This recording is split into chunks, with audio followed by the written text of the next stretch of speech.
I found the easiest and fastest way to get your website up and running in 20 minutes or less. And it's great because you get the whole thing. You get your images and about you section, your blog posts, a map, and a request quote button. You create your website from Google My Business, and to find it, you go to business.google.com. And here, I believe if you don't have any locations, it's going to ask you right away to create one. And if not, then you would go to manage locations and then add a location,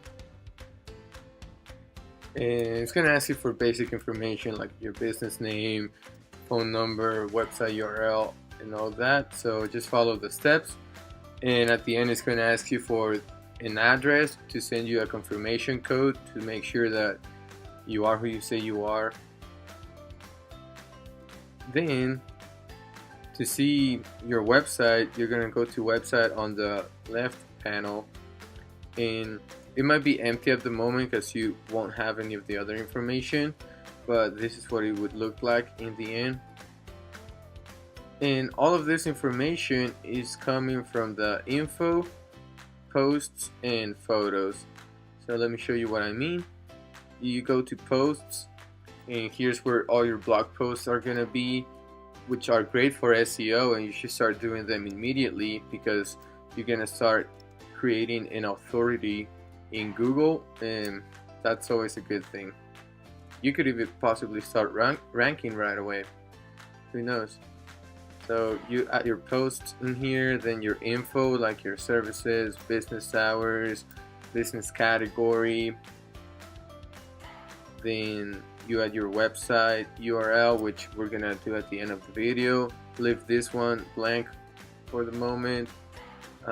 Your about us information when you open. So take your time to go through this, especially the services. You don't want to add them like in a rush. You really want to explain exactly what you do and how you help people. From here, you go to photos,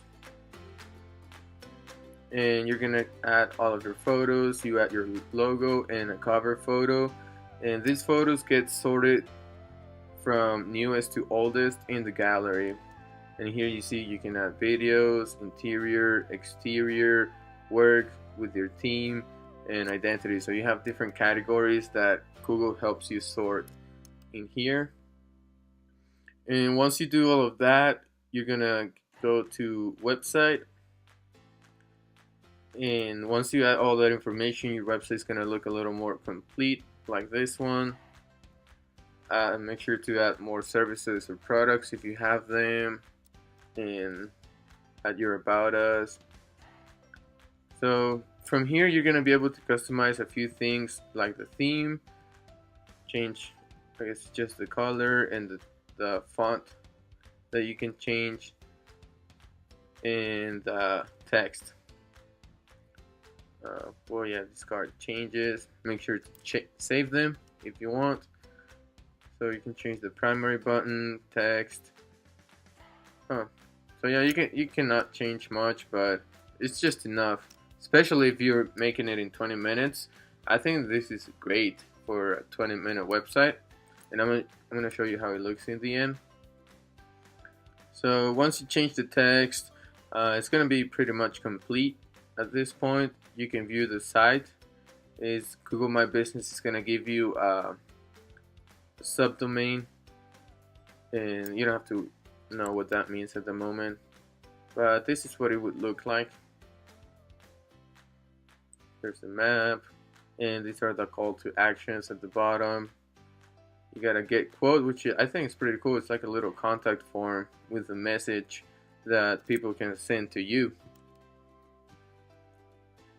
And to add your custom domain, you go to more, buy custom domain, and in here, buy whether it's for your own blogging site or your business. Just look it up. If they have it, you'll be able to buy it. I own this one, by the way. So that was funny, but there's one with an accent on the I. I thought that was pretty cool. Anyways, you click on buy. It's It's gonna ask you for basic contact information, and that's not my address anymore, thankfully. Some places charge you for privacy protection, but I believe Google doesn't, which is really nice too. Then you turn on the auto renew so your domain doesn't expire, and here you're gonna select your payment information and pay. And if you wanna back out, not do it at the moment, just press X. But this is the standard price for a domain. You're never gonna find something cheaper unless you go to free domain sites or other cheap sites, but that's the standard price. And that's it. If you have any questions, please leave them in the comments. I hope this helped you, and thanks for watching.